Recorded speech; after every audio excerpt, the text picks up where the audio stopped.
First Missouri Bank, 455 Sandbar Drive in Kearney. The phone number is 816-903-9010. First Missouri Bank. We're passionate about helping people create a brighter financial future in the communities we call home. Member FDIC.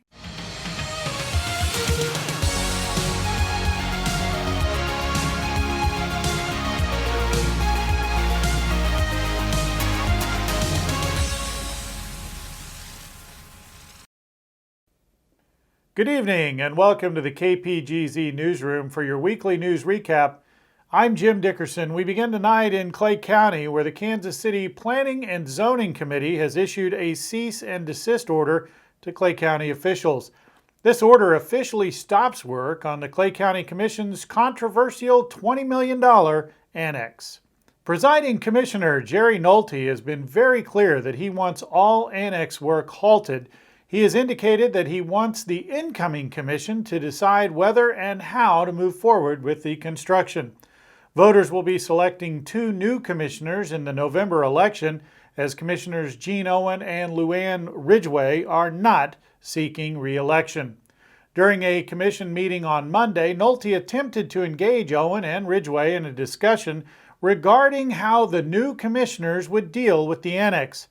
Nolte said, "Somebody said they understood that there was some legal action that was on its way or pending related to the annex, and they thought that it would be better to table it until we got an idea of what the nature of the legal action was." As it turned out, Kansas City issued a cease and desist order, according to Nolte.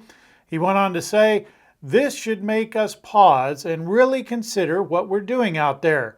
Nolte said the government cannot be above the law.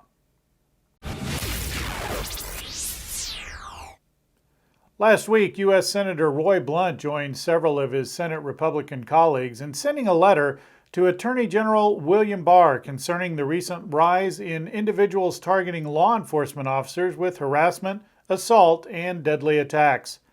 This year, St. Louis Metropolitan Police Department Officer Tamaris Bohannon and Springfield Police Department Officer Christopher Walsh were fatally shot after responding to emergencies.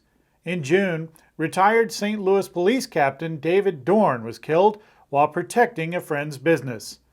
The most recent unwarranted attack on law enforcement officers occurred this past weekend when 3 officers, 2 in Los Angeles County and 1 in New Mexico, were shot.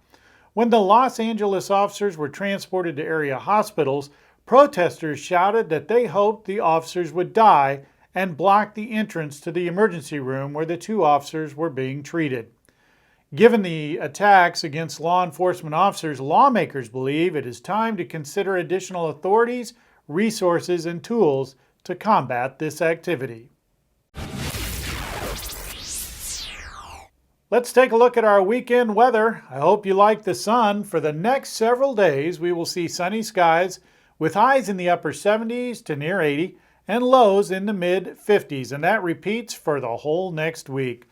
Be sure to join us here in the KPGZ Newsroom every Thursday at 6:30 for your weekly news recap, hourly on 102.7 FM, and for breaking news as it happens on our website at 1027KMO.com.